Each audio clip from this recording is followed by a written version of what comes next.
Vamos ao vivo então até os Estados Unidos, porque o presidente Donald Trump teria rejeitado um plano de Israel para matar o líder supremo do Irã, o Ayatollah Ali Khamenei. A informação é da emissora americana Fox News. O Eliseu Caetano chega ao vivo com todas as informações para a gente. Bom dia, Eliseu. Boa semana para você. Oi, Soraya, bom dia para você, para o Nonato, boa semana também para todos que nos acompanham. A gente fala ao vivo direto dos Estados Unidos, neste momento na costa leste do país, 7 horas da manhã, com 34 minutos, temperatura de momento aqui no sul da Flórida, na casa dos 26 graus, na manhã desta segunda-feira, e a nossa equipe de reportagem nos Estados Unidos segue acompanhando de perto, não apenas a escalada da tensão lá no Oriente Médio com relação a essa nova crise agora envolvendo Israel e Irã, mas também as repercussões aqui nos Estados Unidos e em outros países do mundo. A rede de TV norte-americana Fox News, como você bem disse, Soraya, trouxe essa informação em primeira mão de que o presidente dos Estados Unidos, Donald Trump, teria barrado um plano secreto de Israel de tentar matar como alvo direto o líder supremo do Irã, o Ayatollah Ali Khamenei. A operação, segundo a Fox News e também segundo a pessoas próximas ao governo americano, foi considerada arriscada demais e com alto potencial de provocar uma guerra aberta no Oriente Médio. Trump, que tem adotado uma postura de contenção nos últimos dias, optou por recusar o apoio logístico e também estratégico nessa ofensiva. A revelação, é claro, como não poderia deixar de ser, aumentou ainda mais a tensão entre Israel e Irã nas primeiras horas dessa segunda-feira e justamente em um momento em que a comunidade internacional clama por uma desescalada no conflito. O assunto foi levado a portas fechadas ao Conselho de Segurança da ONU, da Organização das Nações Unidas, lá em Nova York, que na última sexta-feira debateu medidas para tentar conter a escalada militar lá na região. Ainda hoje, o presidente Donald Trump deve se reunir com líderes do Congresso americano para discutir a posição dos Estados Unidos frente aos últimos ataques iranianos e também o papel de Israel na atual crise. A Casa Branca ainda não comentou como vai ser feita essa reunião, esse encontro com os congressistas, uma vez que Donald Trump tem agenda hoje no Canadá. Ele vai voar daqui dos Estados Unidos para lá, onde vai participar da cúpula do G7. Agora, complementando essa informação, Soraya, Nonato e vocês que nos acompanham nessa manhã pela Jovem Pan, um senador aqui dos Estados Unidos está tentando barrar o poder de Donald Trump para atacar o Irã e sem aprovação, sem um consentimento do Congresso. O senador democrata Tim Kaine, do estado da Virgínia, apresentou hoje, nessa segunda-feira, uma nova resolução para limitar a autoridade do presidente Donald Trump de iniciar ações militares contra o Irã sem uma autorização expressa do Congresso. Essa medida surge em meio à escalada das hostilidades entre Israel e Irã, que já deixou dezenas de civis mortos e feridos e que tem provocado uma preocupação global. A proposta de Kaine resgata uma antiga disputa sobre os poderes de guerra aqui nos Estados Unidos, entre o executivo e o legislativo. Segundo ele, a Constituição dos Estados Unidos confere e exclusivamente ao Congresso o poder de declarar guerra e qualquer envolvimento militar, portanto, com o Irã, deve ser procedido por uma autorização formal dos deputados, seja por uma declaração de guerra ou por uma autorização específica para o uso da força militar, aqui chamado de AUMF na sigla em inglês. Ele emitiu um comunicado e disse o seguinte: não é do interesse da segurança nacional dos Estados Unidos entrar em guerra com o Irã, a menos que seja absolutamente necessário para defender o nosso país, fecha aspas, declarou Kaine em nota, dizendo ainda que estava profundamente preocupado com o fato de que a recente escalada entre Israel e o Irã possa rapidamente arrastar os Estados Unidos para mais um conflito sem fim. A legislação proposta por ele é o que é chamado por aqui de, abre aspas, resolução privilegiada, fecha aspas, que significa que o Senado será obrigado a analisá-la e votá-la em um prazo curto. Vale lembrar que ainda não há uma data oficial para essa votação. Aliás, esse congressista fez a mesmíssima coisa durante o primeiro mandato de Donald Trump. Ele apresentou uma proposta semelhante, que chegou na época a ser aprovada pelo Congresso com um apoio bipartidário, mas foi vetada pelo presidente, pelo então presidente, e não obteve votos suficientes para derrubar o veto. A gente vai seguir também daqui acompanhando a evolução dessa situação lá em Washington DC, na capital federal. E eu volto ao longo desta edição do Jornal da Manhã e, claro, de toda a programação da Jovem Pan News, para a gente ir atualizando tudo aquilo que acontece, não apenas nos Estados Unidos, mas no resto do mundo. É com vocês no estúdio. Soraya, Nonato. Tá certo, Eliseu. Obrigada, por enquanto, pelas suas informações.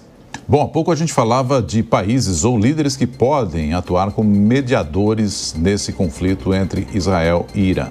Nosso editor de internacional, Fabrício Naitz, que já está aqui. Fabrício, a Turquia está se oferecendo também para mediação via o seu presidente, é isso? Exatamente. Recep Tayyip Erdogan conversou hoje pela manhã com Vladimir Putin, presidente da Rússia, e se colocou à disposição para mediar esse conflito entre Israel e Irã. Só que essa ligação de Erdogan para Putin teve uma série de críticas do presidente turco ao primeiro-ministro israelense, segundo o próprio governo turco afirmou. Aqui, Erdogan afirmou o seguinte para Vladimir Putin, que a espiral de violência que começou com os ataques de Israel no Irã colocaram toda a segurança da região inteira do Oriente Médio em risco e que a atitude ilegal do primeiro-ministro Netanyahu demonstra uma ameaça clara ao sistema internacional e que a região, o Oriente Médio, não pode tolerar uma nova guerra. Isso foi o que disse o presidente turco Recep Tayyip Erdogan ao presidente russo Vladimir Putin agora pela manhã, enquanto Erdogan se coloca como um dos possíveis candidatos a mediar esse conflito. É claro que Recep Tayyip Erdogan, embora seja um líder muito reconhecido internacionalmente, polêmico, porém muito reconhecido internacionalmente, com esse tipo de discurso, acaba já se deixando um pouco de lado nessa candidatura para mediar esse conflito. Certamente Israel não vai aceitar alguém para mediar essa questão que seja um crítico notório do seu governo. Então, isso já dificulta essa candidatura da Turquia. Ontem a gente conversava ao longo da programação da Jovem Pan sobre possíveis países que podem fazer esse papel de mediador, podem colocar Irã e Israel na mesa para negociar um cessar-fogo. Os Estados Unidos, muito alinhados a Israel nesse momento, não seriam esse nome mais confiável. A União Europeia não tem hoje uma força tão relevante para isso. A Rússia também suspeita internacionalmente, está em guerra com a Ucrânia e não é vista com bons olhos pela comunidade internacional, principalmente pelo Ocidente. Sobraria para uma terceira via, possivelmente aí o Catar entraria nessa história para mediar o conflito. Tá certo. Obrigado, viu, Naitsky, trazendo essas informações aqui para a gente, atualizando essa possibilidade de mediação.